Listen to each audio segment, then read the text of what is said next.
سوچو آپ ایک فلائٹ میں ہیں اٹلانٹک اوشن کے اوپر سے گزرتے ہوئے، اچانک ریڈار بلینک ہو جاتا ہے اور کمپاس پاگل کی طرح گھومنے لگتا ہے اور ریڈیو سٹیٹک ہو جاتا ہے۔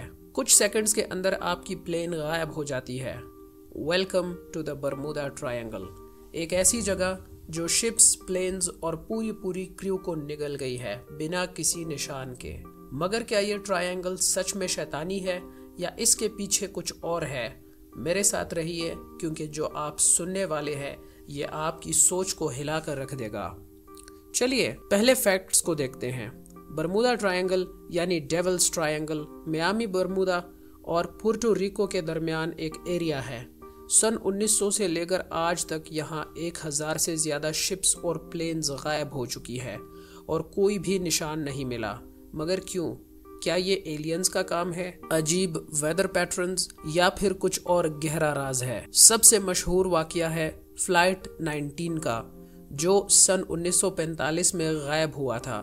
یہ یو ایس نیوی کے 5 بومبرز کا گروپ تھا جو کہہ رہے تھے کہ ان کی انسٹرومنٹس کام نہیں کر رہی اور بس وہ غائب ہو گئے۔ جو سرچ پلین انہیں ڈھونڈنے گیا وہ بھی واپس نہیں آیا۔ ایسا لگتا ہے جیسے ٹرائنگل نے buy one get one free کا آفر لے لیا ہو۔ لیکن سیریسلی اتنی عجیب چیز کو کیسے سمجھا جائے؟ برمودا ٹرائنگل کے راز کو لے کر تھیوریز بہت ہے، کچھ سپر نیچرل اور کچھ سائنٹیفک۔ کچھ لوگ کہتے ہیں کہ سمندر کے نیچے کچھ پاورفل کرنٹ میسو ویرپولز بناتے ہیں جو شپس اور پلینز کو نیچے کھینچتے ہیں، اور کچھ کہتے ہیں کہ میگنیٹک انوملیز پائلٹس اور سیلرز کے نیویگیشنل انسٹرومنٹس کو خراب کر دیتی ہے، جس سے ان کا راستہ بھٹک جاتا ہے۔ پھر میتین گیس تھیوری بھی ہے، اوشن فلور سے نکلنے والے میسو ببلز شپس کو ان کے بوئنسی ختم کر کے ڈبا سکتی ہے۔ سوچو آپ شپ پر ہے اور اچانک لگتا ہے جیسے سمندر نے آپ کو نگل لیا۔ لیکن سب سائنٹسٹ اس سے مطمئن نہیں ہیں۔ ان کا کہنا ہے کہ برمودا ٹرائنگل کسی بھی اور سمندری علاقے سے زیادہ ڈینجرس نہیں ہے۔ تو کیا یہ واقعی ایک مسٹیریس ہاٹ سپاٹ ہے یا صرف برے ویدر اور انسانی غلطیوں کا کمبینیشن ہے؟ سمندر کو دوش دینے سے پہلے کیا ہم نے سوچا ہے کہ شاید سمندر کا موڈ خراب ہو؟ لیکن یہ صرف غائب ہونے کی کہانی ہے۔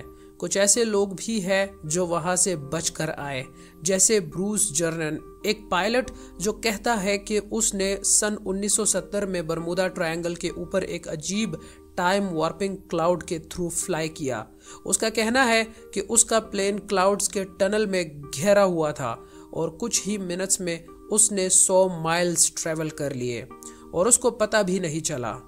کیا اس نے کچھ زیادہ ایگزیجریٹ کیا یا پھر اس نے ایسا کچھ دیکھا جو فزکس کے لاز کو توڑتا ہے؟ اور پھر ہے ایس مرین سلفر کوئین کا واقعہ، جو سن 1963 میں غائب ہوئی تھی اور 39 کریو ممبرز کے ساتھ آج تک اس شپ کا ایک بھی حصہ نہیں ملا۔ یہ سب کہانیاں اس راز کو زندہ کرتی ہے۔ یہ عجیب و غریب واقعات ہمیں کچھ ایسے چیزوں کے بارے میں سوچنے پر مجبور کر دیتی ہے جو ہم ابھی سمجھ نہیں پائے ابھی تک۔ اوکے، ایک سوال، اگر آپ برمودا ٹرائنگل کے اوپر فلائی کر رہے ہوتے ہیں اور آپ کا کمپاس پاگل ہو جاتا ہے تو آپ پہلے ہیلپ کے لیے کال کریں گے یا پھر آپ موت کا انتظار کرتے سمندر میں ڈوب جائیں گے؟ کامنٹس میں ضرور بتائیے گا۔ یہ راز آج تک کیوں ہمیں فیسینیٹ کرتا ہے؟ برمودا ٹرائنگل ہمیں نیچر، سائنس اور ان ایکسپلینڈ کے بارے میں سوچنے پہ مجبور کرتا ہے۔ یہ یاد دلاتا ہے کہ چاہے ہمارے پاس سیٹلائٹس ہو یا سب مرینز، کچھ جگہ اب بھی اپنے راز چھپائے بیٹھی ہے۔ کیا یہ ایک نیچرل ونڈر ہے یا ایک کازمک انوملی، یا پھر صرف ایک ایسی جگہ جہاں سمندر کافی زیادہ خطرناک ہے؟ لیکن اصل سوال یہ ہے، کیا ہمیں اس سے ڈرنا چاہیے یا اسے ایکسپلور کرنا چاہیے؟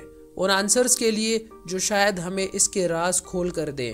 برمودا ٹرائنگل صرف ان چیزوں کے بارے میں نہیں جو کھو گئی ہے، بلکہ ان چیزوں کے بارے میں بھی ہے جو ہم پا سکتے ہیں۔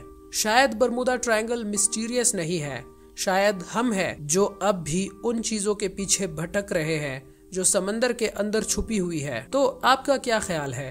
کیا برمودا ٹرائنگل کے اندر سپر نیچرل سیکرٹس ہے یا پھر یہ صرف ایک انسالوڈ مسٹری ہے جو اپنے ایورکا مومنٹ کا انتظار کر رہی ہے؟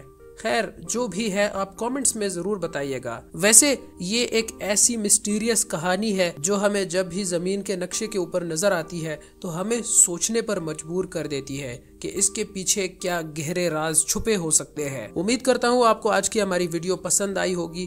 ویڈیو پسند آئی ہے تو کامنٹس میں ہمیں ضرور بتائیے گا۔ چینل پر نئے ہیں تو سبسکرائب کر کے ویڈیو کو لائک کرتے جائیے گا۔